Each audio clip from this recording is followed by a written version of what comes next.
E pai, vovó tá no escritório, compenso,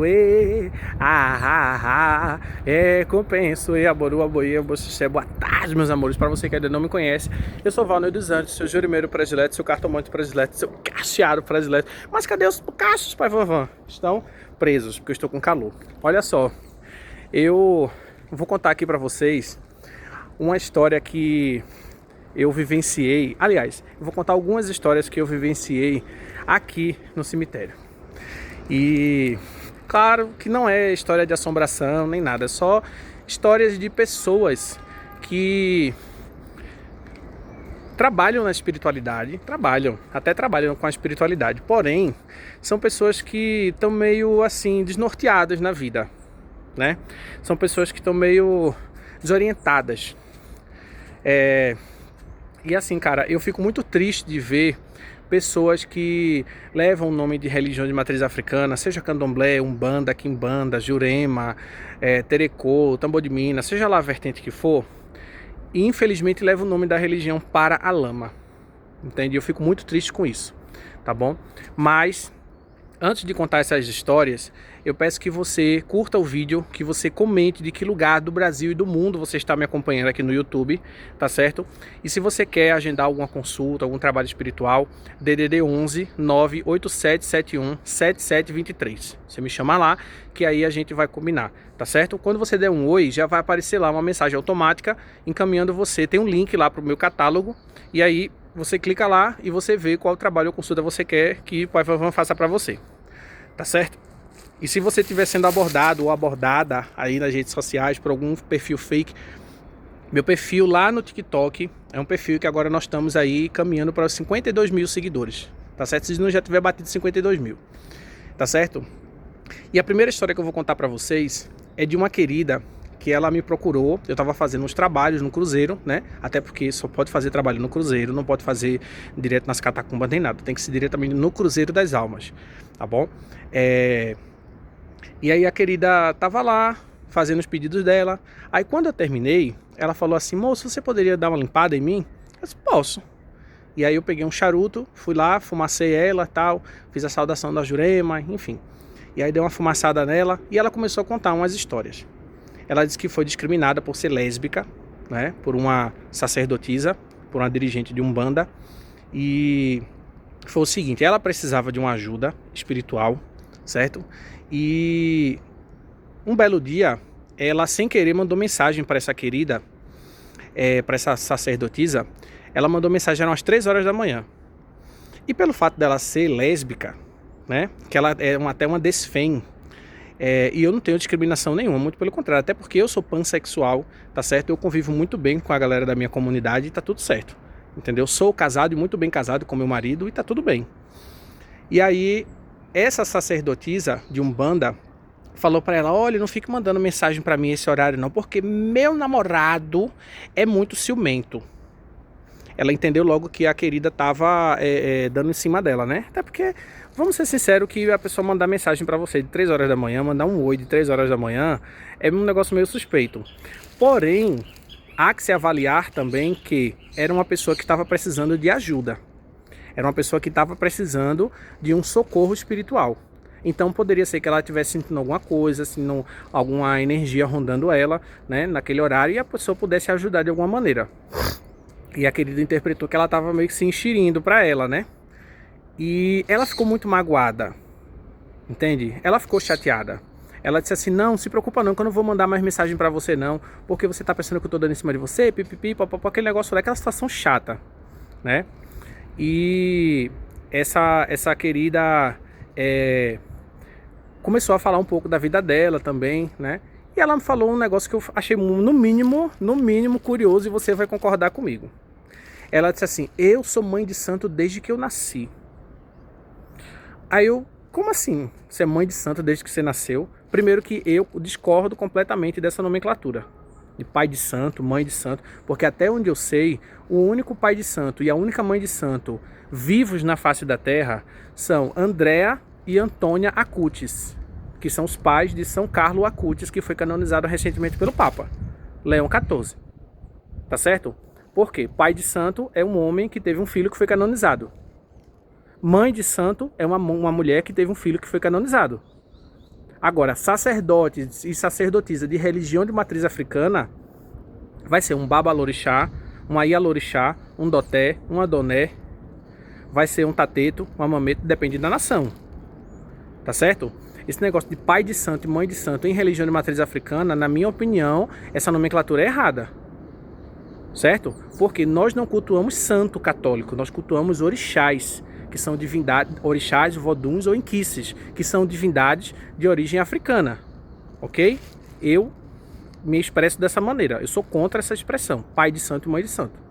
Fale que é zelador, que é zeladora, sabe? Agora dizer que é pai de santo, mãe de santo, isso aí é o branqueamento da nossa religião. Eu discordo, tá?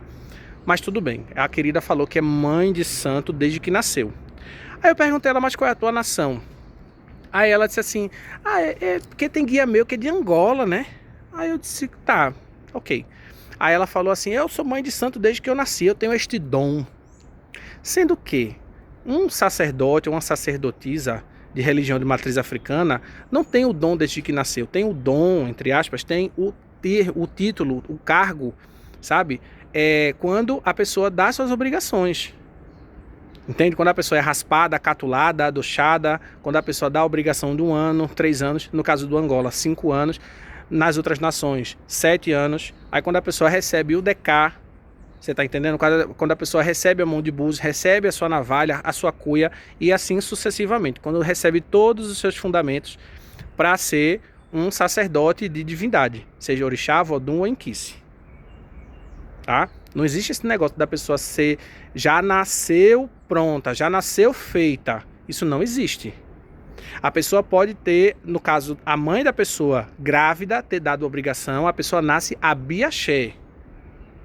Ou a pessoa nasce abicu. Aí já é outra situação. A pessoa já nasce com um propósito dentro do culto daquela divindade, daquele orixá, vodum ou inquice. Certo? Mas aí a querida disse que era mãe de santo desde que nasceu.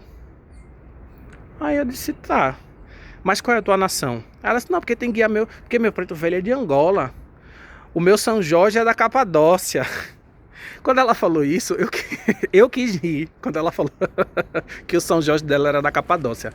Então, assim, a gente vê mesmo que é uma pessoa que precisa de uma orientação. É uma pessoa que precisa entender que essa mistificação que existe, né, entre santo católico e orixá, e vodum, inquice, etc., que isso aí faz parte do branqueamento das nossas religiões de matriz africana. Isso não existe, entendeu?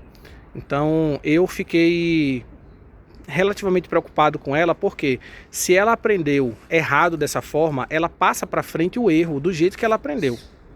Então isso termina contribuindo para o conhecimento errado ser propagado, sabe? Ela é uma propagadora de conhecimento errado, entende? Ela é propagadora desse tipo de mistificação que as pessoas fazem, não é? Desse sincretismo religioso, tá certo? O sincretismo é uma coisa muito grave que aconteceu. Porém, eu entendo, né, de acordo com a historicidade das religiões de matriz africanas aqui no Brasil, que esse sincretismo religioso foi uma forma de resistência e foi uma forma de sobrevivência do culto de matriz africana, certo? Então eu disse, tá certo, eu até relevei, porque já era uma senhora lá para os seus 70 e poucos anos, né? Eu não quis causar também, eu não quis discutir com ela, né? Não ia dizer, você tá errada, não. Uma outra situação bem curiosa que aconteceu, né? Vamos andando mais para cá. Eu vou andando e conversando com vocês, contando as histórias. Foi uma pessoa que me abordou aqui, que ela estava lá fazendo o agrado dela para as 13 almas, né? Que é muito comum as pessoas dia de segunda-feira, se você for visitar um cemitério dia de segunda-feira, é muito provável que você vai ver lá um monte de copo d'água, um monte de vela, pão, que as pessoas fazem os agrados para as 13 almas, né? Eu já fiz também, recomendo que se faça, né, você fazer seus pedidos para as 13 almas benditas e entendidas. Isso é muito útil, né? Porque as 13 almas são uma falange de espíritos muito benfeitores, né? E aí ela estava fazendo os pedidos dela, pedido de saúde, né, para as 13 almas. ela estava pedindo lá, acho que ela devia estar passando algum problema na vida dela, ela só estava pedindo saúde mesmo. E aí, eu tava lá fazendo meus feitiços, né? E ela virou pra mim e fez assim: moço, você é espírita? Aí eu disse a ela: não sou espírita, não. Ela: ah, tá. Eu não sei, né, como foi que ela aprendeu a se dirigir a pessoas de matriz africana, mas desde que eu comecei meus estudos na espiritualidade, desde que eu comecei minhas práticas, desde que eu comecei a minha vivência na Umbanda, né, que eu já fui umbandista, hoje eu sou juremeiro, eu, né, nunca me identifiquei como uma pessoa espírita. O meu primeiro dirigente de Umbanda dizia, né, quando ele via que era uma pessoa meio preconceituosa, ele dizia: ah, eu sou espírita. Eu não. Quando eu era de Umbanda, eu dizia: eu sou umbandista. Hoje, eu digo: eu sou juremeiro, eu sou macumbeiro, eu sou catimbozeiro. Por quê? Quem é praticante da Jurema Sagrada, que também é chamada de catimbó, é catimbozeiro. E aí... Mas por que, Pai Vanvan, o senhor nunca se identificou como espírita? Porque o espiritismo, que a gente também conhece como kardecismo, é uma religião que tem, assim, uma contribuição muito bonita, né, na sociedade, de trazer conforto para as pessoas, de facilitar esse contato com pessoas que já passaram de plano, né, vamos dizer assim, pessoas que já desencarnaram e foram autorizadas a fazer contato. As casas espíritas têm um trabalho muito bonito. Porém, na Revista Espírita de 1865, a pessoa que dá o nome do kardecismo, né, o Allan Kardec, ele escreveu algo absurdo, na minha opinião, certo? Eu não estou aqui querendo desfazer do espiritismo nem nada, mas ele escreveu algo que eu considero absurdo. Ele escreveu que um espírito que falava com ele, que dava o nome de Espírito da Verdade, teria dito a Allan Kardec que pessoas afrodescendentes deveriam ainda evoluir moral e espiritualmente. Isso está registrado em Revista Espírita, se não me falha a memória, do ano de 1865. Ele disse que pessoas afrodescendentes deveriam evoluir moral e espiritualmente para reencarnarem naquilo que ele considerava como corpos melhores, entre aspas, bem grandes, lógico, né? Corpos melhores. Como assim corpos melhores? Quer dizer que uma pessoa afrodescendente ela não é evoluída moral e espiritualmente? Como assim? Aí quer dizer que uma pessoa de pele branca, né, é uma pessoa evoluída. E uma pessoa que não é branca, aí essa pessoa ainda precisa evoluir. É isso que ele quis dizer? Fica a interrogação.